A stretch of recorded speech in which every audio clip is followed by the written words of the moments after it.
Hey, Stryd community, thank you so much for joining me. My name is Angus, and I am live streaming here from the Stryd headquarters in Boulder, Colorado. And today we have an exciting presentation for you. We're talking about how to tailor your data screens for peak performance. And this is for open running conditions, workout conditions, and race conditions. I'm going to be talking about all that fantastic data you can display on your watch to guide your run for your best run ever.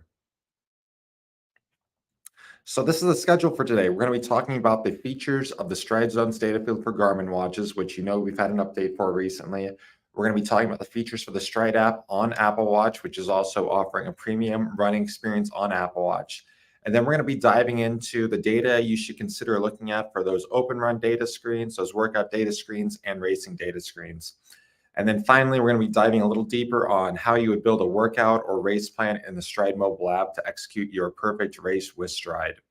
So as you all know, Stryd reports all this fantastic data. It reports power, it reports leg spring stiffness, form power, accurate pace and distance. And the big question is, what data should you be looking at? So across the Stryd Zones data field, that Stryd app for Apple Watch, we're going to be showing you how you should be looking at your data, what you should be looking at to perfectly pace your run and have your best workout, have your best race ever.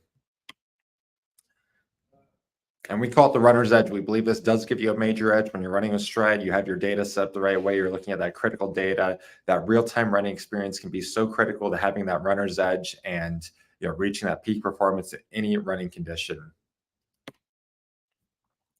So first, we're going to be looking at the Stryd Zones data field. And I know many of you are familiar with the Stryd Zones data field. If you have one of the more modern Garmin watches, we definitely recommend to use the Stryd Zones data field, for example, over the Stryd workout app. It just provides all these incredible features, including environmentally adjusted power, the ability to execute power-based structured workouts, advanced data screen customization, all the way from one field all the way up to 5 fields, and many other incredible features here. So the first feature, and this is really the big one, executing those power-based structured workouts.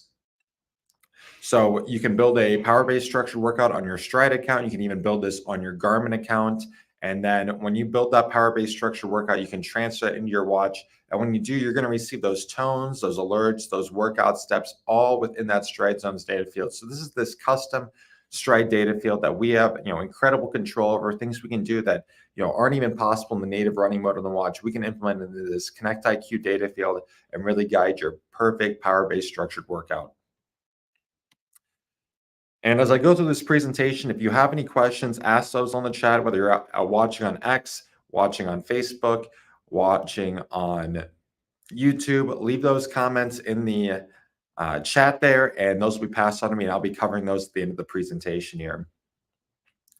The other incredible feature of the Stryd Zones data field is the ability to take control of your data, customizable ways to personalize your data field with up to 1, 3, and 5 field metric options. So here we're looking at a 5 field metric option, and actually it's even displaying more information than that, where at the very top there we have the zones, we have the workout targets there showing the low power target to the high power target on the right-hand side. And then just beneath that zone bar that shows the countdown timer showing how much time left you have in this workout step. Then going on to power. One of the new features we introduced is that treadmill incline. If you want to build a structured treadmill workout on the Stryd mobile app, you can import that to your watch and it'll tell you what treadmill incline you should be setting your treadmill to.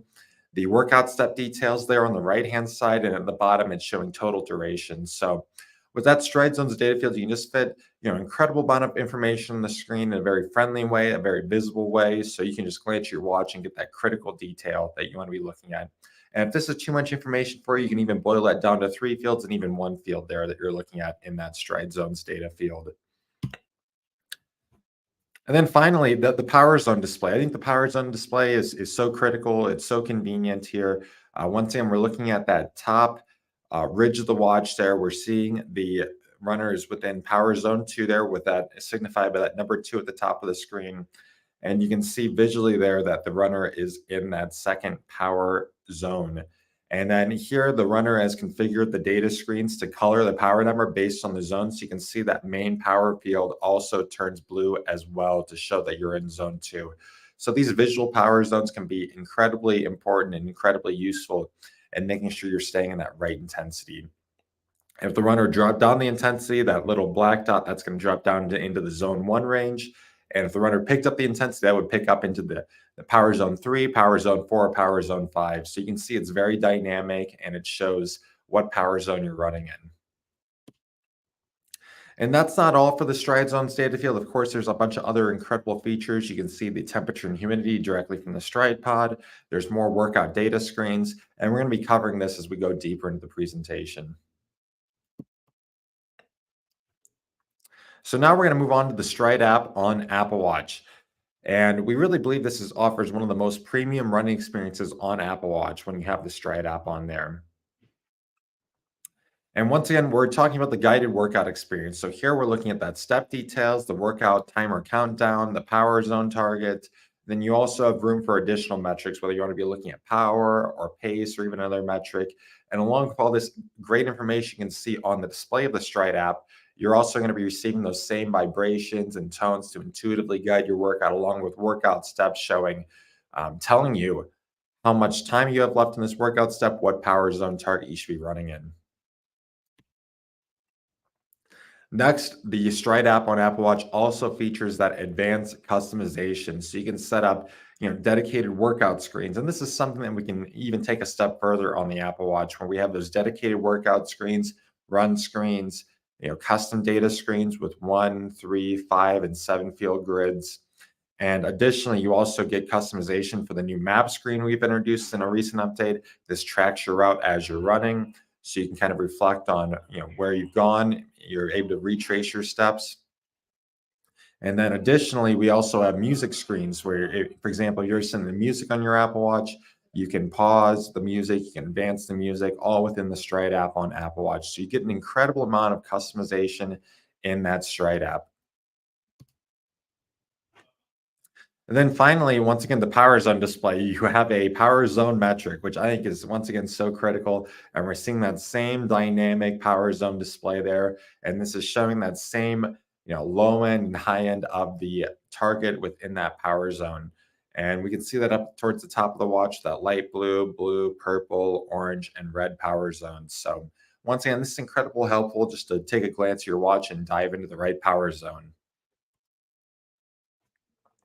And that's not all. With the Stryd Apple Watch app, there's so many other incredible features. Once again, being able to customize it to that 7 field grid, being able to import those advanced custom workouts you build within the Stryd app on Apple Watch, such as power targets and power range. You just have an incredible amount of control when you're using the Stryd Apple Watch app. So now we're going to be diving into 3 different scenarios and how you would customize your data screens for each of these scenarios. So we have open run data screens. We're going to be talking about workout data screens and then racing data screens. And basically, what key information do you need to be looking at with an open run compared to a workout compared to a race? And the first one and first, metric that's most important here when you're using Stryd is that power output. What power output should you be looking at? We have so many different options. When you're looking at that top metric of the Stryd Zones data field, that primary metric, and for example, that workout screen, should you be looking at a real-time power output, 3-second, 10-second, 30-second lap, overall, or workout step average.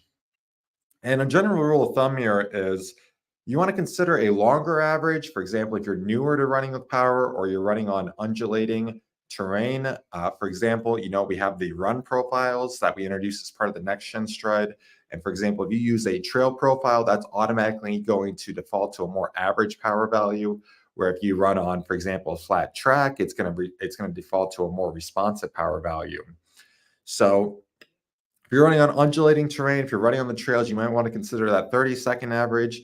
And you might want to consider that shorter average if you have more experience running with Stryd, running with power, or you're skilled at maintaining a steady intensity. So that's basically just a rule of thumb there you want to consider as you're picking what power value should I be looking at primarily. The second thing I'd always recommend having your watch is the elapsed time. I believe the elapsed time is absolutely critical. It allows you to monitor that overall running duration. And typically, when you're running with a lot of our training plans, you're running based on power, you're going to be thinking more in terms of the duration rather than the distance. So I typically do recommend that elapsed time over that over that instead of overall distance, if that fits in your running schedule. Of course, I know some runners are limited. They want to be looking at distance because they're doing a lot of out and back routes, but I would consider also always adding that elapsed time to complement and be thinking in terms of power durations rather than speed and distance. And for example, here I've just showed a customizable data screen here, just showing the elapsed time and the power value. This is a screen I'm often running with. It's just purely elapsed time and power when I'm doing my open runs, I'm doing my long runs. I don't necessarily add structure to the easy runs and the long runs. Since I know my power target, I know what I'm going to be sticking to pretty well. So I'll just look at that elapsed time and that power value. And as I've already touched on a few times in this presentation, one thing I would definitely consider is those power zones. The power zones is just useful for adding in a low overhead way, being able to look at a quick glance, knowing your intensity for those easy and long runs, making sure you're staying in those zone one and zone two efforts. And I believe this is just a super awesome way. So you don't always have to memorize those power targets. You're not thinking in terms of numbers. You're just thinking, well, this is a zone one easy run. I'm definitely going to be staying in that. And, for example, if I looked at my watch, I've ever pushed out of that zone, I know I definitely need to back off. So this can help you build up confidence running in certain goal intensities. And it really just makes a very easy kind of, once again, low overhead way of just thinking about your power targets and your intensity. And then finally here, we also have environmental power on both the Stryd app for Apple Watch and the Stryd Zones data field. And the environmental power can be absolutely clutch. For example, as the seasons change, let's say you've been running in 70-degree temperature, then all of a sudden it gets up to 90, 100-degree temperatures, and you haven't really adjusted your power targets. You haven't established a new power duration curve in those hotter intensities. The environmental power can be a really incredible way to be running at the right intensity as the seasons change. So that environmental power, it's going to know that you're used to those cooler temperatures. And if you put that environmental power in there, you're going to adjust your intensity appropriately. So you're not, for example, overcooking yourself in hotter conditions. And then naturally, I don't recommend using this year round because as you establish that power duration curve in those new conditions, it's not really going to be necessary. But definitely, as the seasons change and you try and establish those targets, as the weather gets hotter or significantly cooler, the environmental power can be really critical in guiding your intensities in those conditions. So those are what I'd be looking at for an open run. I definitely be considering those metrics, that those power zones, the environmental power, the average power, and of course the elapsed time. Those are things I definitely looking at for an open run during your easy runs, long runs, club runs where you're not doing a structured workout. Those can be really critical to making sure your workout stays on track. Now we're going to be moving more specifically into what you should be looking at while you're doing a workout here. And the great thing about the Stryd Zones data field, you can place this on your watch so it takes up the full data screen. And it's really information dense and has all the critical information you need to complete a power-based structured workout. So I've just taken this one screenshot of the Stryd Zones data field. I'm going to be diving into the specific metrics we're looking at here and how this covers all the major use cases you need for a power-based structured workout. So the first thing is, as I talked about earlier, that power zone target, that visual target at the top of the screen showing, for example, for this workout stuff, I'm going to be between 264 and 352 watts, a pretty wide range for this workout. But being able to get that visual guide on where you are relative to your targets can be really, really critical there. And but just by monitoring that black dot and making sure it's in that range, you can be sure you're achieving the purpose of the workout there. So that workout power target, this is available on the Stryd Apple Watch as well. That's going to get you a large part of the way there to making sure you're holding the right intensity for your workout. The next is that step countdown, and we know how critical the step countdown is when you're completing those high intensity intervals or you're trying to rest just the right amount before you ramp back up your intensity. Looking at that step countdown, being to gauge, how much longer do you need to hold this hard intensity, or how much longer do I need to recover?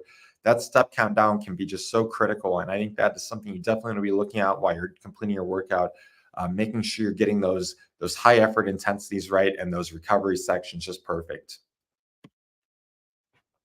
And finally, here, these step details. I think the step details are so critical. And this is something we just introduced as part of the Stride Zones data field. Being able to look at the step in the context of the run, saying, okay, I know this step is 1 minute long. I am 28 seconds in. I have 32 seconds left. This can really help you contextualize your efforts so far and keep in perspective how hard you've been working and what you've accomplished so far in that workout step. So once again, I definitely recommend to be looking at all three of those things: the workout power target, the step countdown, and the step details, and of course, relative to your power you're outputting as well. So finally, we're going to be talking about racing data screens. What should you be looking at in the course of a race? And we know the first part, the first step in having a great race with Stryd is to be looking at that race calculations table in the Stryd mobile app or the race power calculator. So here I have the Chicago Marathon course. I've loaded that in here.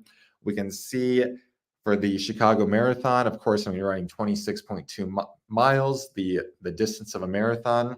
The target power, Stryd predicts I can maintain based on the power duration curve is 405 watts, roughly 92% of critical power. And it's going to be taking me roughly 2 hours and 52 minutes, plus or minus 4 minutes, based on the other temperature and humidity factors as part of the calculator here. So these are the key details. I know I'm going to be, these are the key parameters for my race. So how does this race plan convert into what I'll be looking at on my watch? And the first option I have here is to build a structured workout. And a structured workout can be really useful. For example, if I want to implement a ramping strategy, if I need that extra guidance and I want to keep those really tight power targets. And if I want to implement that ramping strategy, that can be useful if I'm uncertain of whether I can match the race power calculator here. So that race power calculator said roughly 92% of my critical power. I've set up a 10 mile, then a little longer, a 6.5 mile split here where I ramp from 89% of critical power all the way up to 95% of critical power. This can be useful, for example, if you are uncertain of your fitness and you believe, for example, I want to play it a little more conservatively, but I want to ramp up later in a race. This can be a useful strategy. Of course, we typically do recommend to just hold directly to that power target, keep as tight as you can. For example, if it says 92% of critical power, try and hold that from start to finish if you have high confidence in your power target. But if you're less certain, a structured workout option, implementing a ramping strategy, or any other number of strategies based on, for example, I know there's going to be hills in this section of the course. I can't maintain my power in hills. Maybe I need to ramp that power target down. You can structure that workout in any way you need to implement your race plan. So once again, this can really help structure that race effort, and you're going to be able to implement that and use your workout data screens on the Stryd Zones data field or Stryd Apple Watch app to help guide your efforts. So you're going to have something very familiar that you're familiar with in training. The second option here, we know the race power calculator, it outputs target power and estimated time. So if you want to keep it simple, you can go back to kind of your open run data screens and just use, for example, a overall duration and a power target, which I often find myself doing a lot, where I can put a real-time power, maybe a lap power, if I want to make sure I'm hitting those splits consistently, and a duration. And basically just have your data screens match the output of the race power calculator. Ultimately, the race plan does just focus on those two output parameters. So if you want to be looking at those while you run, that can be incredibly helpful as well. Being able to look at the mile splits as you're passing by the different miles, knowing, okay, I'm halfway through the race, I'm halfway through my estimated finishing time. That can be a really good way of benchmarking your performance across the race relative to your race power calculator. So both of these are incredible options here, being able to import that structured workout into your watch for a more guidance for your race, or just doing the open run and just looking at power and duration and any other values you want to be looking at. Both can be really incredible for executing your race plan. So I see I do have some questions in the chat here. I'm going to answer these. If you have questions, then put those in the chat as well. And the first question I have here is from Peter saying, how do you use environmental power on your Garmin watch? So if you have a Garmin watch compatible with the Stryd Zones data field, you can enter the settings, and you can enter the settings by using the Connect IQ app on your phone, or you can enter the settings directly on the watch by editing those data field settings for that Connect IQ Stride Zones data field. And there's going to be an option in there where you can enable that environmental power. And when you enable that environmental power and you've inserted your username into that Stride Zones data field, it's going to be pulling in information from your profile and say, for example, let's say Peter often runs in cooler conditions, but it's very hot today. It's going to know to make that real-time adjustment to the power values so that you're not, outputting too much power in those hotter conditions. The next question here is from Max saying, hello, any way to get next step details as an option in the Connect IQ data field settings? So we do have a option, a toggle within the Stride Zones data field that says preview next steps during workout. This is not shown as a data field, but it will flash on the screen as you kind of finish the current workout step you're in. So there is a way to be looking at those next step details in the Stride Zones data field, and you can access those by toggling on that preview next steps during the workout.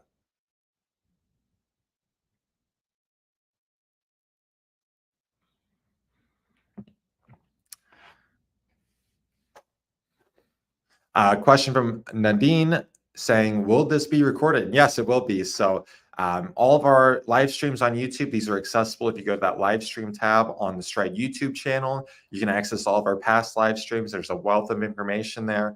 Of course, also set alerts for when we go live. Subscribe to us on Stryd YouTube so you can get alerts and join in at any point in time when we do go live and give presentations. Question from Wayne saying, has there been any recent firmware updates for a single next-gen Stryd pod? So there haven't been. There's been a lot of incredible updates for our different our different apps, the Stryd Zones data field, that Stryd app for Apple Watch, and the Stryd mobile app as well, along with other different features in the Stryd ecosystem. So definitely, I recommend to check out blog.stryd.com for any updates. All of our updates are published there. That's primarily our update feed there. So you'll be able to scroll through the last few months of posts there on that Stryd blog and see all the recent updates we've had. We have a question from Max asking, for the race structured workout, I recommend to use a lap button option for each block. And when you cross the distance marker during the race, you push the button. Max, this is an incredible recommendation. I'm so glad you brought this up, and I honestly wish I would have thought about it. So one of the things we recently re-enabled in the Stryd Zones data field is that advance on lap step. So what advance on lap step means, let's say, for example, I set a 5-minute workout block and then I set a 2-minute recovery. So I definitely want that 5-minute workout blocked in right on 5 minutes because I'm going to be running at a high intensity. I'm going to be tired. I'm not going to be wanting to push past 5 minutes. I definitely want to advance definitely right to that recovery step right afterwards. So for that one, I'm going to turn the advance on lap step off for that 5-minute workout block. But for that 2-minute recovery, let's say I might want some extra recovery here. I might want to add 30 seconds of recovery just to make sure I'm prepared and I'm ready for that next high intensity workout segment. So for that recovery period, I'm going to hit the advance on lap button. So after 2 minutes, it's not going to automatically advance that next interval at a higher intensity. It's going to wait for me to hit the lap button in advance. So that's one of the primary use cases, but it can also be really useful for the race situation. As we all run races, we've all run races before, and we know that, for example, if I run a 10K, sometimes the race is a little longer than 10K. And if I've set, 2 5K blocks as part of my workout, and I haven't reached that 5K mark yet, I don't want it to advance that second 5K mark until I'm ready. So what Max is recommending here is to set all of your structured workout segments within a structured workout to advance on lap steps. So for that 10 mile, 10K strategy I put in for my marathon that I displayed earlier. Let me pull that up here. So instead of advancing automatically, I should have set this advance on lap step. So when I cross that 10-mile marker in the race, I can advance on lap step to move to my next, and that moved to that higher intensity, that 90 to 94%. Then after that 20-mile mark, I can hit the lap button again and advance that final workout segment there, where I'm moving at an even higher intensity. So great recommendation, Max. I definitely recommend you use that. And that's compatible with both the Stryd Zones data field and the Stryd workout app. Advance on lap button. We have a question saying, I like to run my exercises with the Stryd workout app screen. What is the difference to the Stryd Zones data field screen? And that question is from Frank. Great question, Frank. So for the more modern Garmin watches with more features, capability, and memory, higher memory limits, we have enabled some incredible functionality in that Stryd Zones data field, and actually covers all the functionality that is in the Stryd workout app. A lot of the Stryd users like to use that Stryd Zones data field since it integrates with the native run mode on the watch. That gives you access to other native features on the watch, such as music more easily and mapping more easily. So if you do have one of those more modern Garmin watches with higher feature and memory limitations, you might want to consider checking out that Stryd Zones data field, since it has all of that functionality that was in the Stryd workout app, but also gives you access to that native functionality in the run mode on your watch. And for some of the previous generation Garmin watches with less memory, less features, it is necessary to use that Stryd workout app to execute the power-based structured workouts. And of course, if you like the structured workout app, the Stryd workout app, keep using it because it works great. But if you do want better integration in your watch, you might want to check out that Stryd Zones data field. So that's kind of the difference there, Frank, and I hope that helps. So I'm going to be moving to the next part of my presentation, but if you have more questions, definitely insert those in the chat, and I will be covering that at the end here. So for the Stryd membership gives you access to that race power calculator that I just talked about, planning your races, and some other incredible Stryd features. So of course, you do have access to that race calculations table for free, but if you want to start personalizing your race plans with course profiles and inputting heat and humidity and other environmental factors into your race plan and really dialing in on the intensity and finishing time, you're going to want to upgrade to that Stryd membership and access that Stryd Power Calculator. You can upgrade on the Stryd Power Center. You can upgrade in the Stryd mobile app. And additionally, when you upgrade to that Stryd membership, you're also going to have access to the workout of the week and the Stryd workout library. And this can be a great way to add variety to your training routine. And you're going to get a lot of inspiration on different workouts you should be doing. For example, if you're training for a half marathon or a full marathon, you definitely want to check out our new workout of the week collection featuring workouts such as strength plus speed, tempo workouts, and then longer broken tempo workouts as well. So these are some incredible workouts to add some variety to your half and marathon training routine. And these are updated on a monthly basis for new workouts, one workout for every week of the month. So I definitely recommend to check that out if you want to add some variety to your training routine. Next, if you're a running coach, you coach runners, if you have, for example, a running coach, and you want them to be better integrated with Stryd, we have a new Stryd Power coaching group. So you can join this at coach.stryd.com. And this is dedicated for professional running coaches that are coaching athletes. This has in-depth learning modules on how to best use Stryd. We have weekly Q&A sessions and updates, a private coaches community where you can connect with other like-minded coaches, and other perks and benefits such as coaching certifications. So once again, if you're a running coach or you have a running coach, check out coach.stryd.com. And if you want more videos, subscribe to the Stryd YouTube channel. We go live. We have a lot of updates here on feature releases, going in depth on Stryd details, power-based running. So subscribe to the Stryd YouTube channel, turn on notifications there, and be alerted for when we're going live in the future. We have one more question here from Dirk saying, I took earlier a look to see a percent of incline. Is it available? So this is available. If you do have one of those higher memory, higher feature capability watches, we've updated the Stryd Zones data field recently within the last few weeks. You're going to want to update to that latest update. And in order to access these percent incline features, you need to build a treadmill workout in the Stryd mobile app. And when you build a power-based structured treadmill workout on the Stryd mobile app, you can set incline percentages as well. And when you set those are going to be transferred to your Garmin account and then to your watch.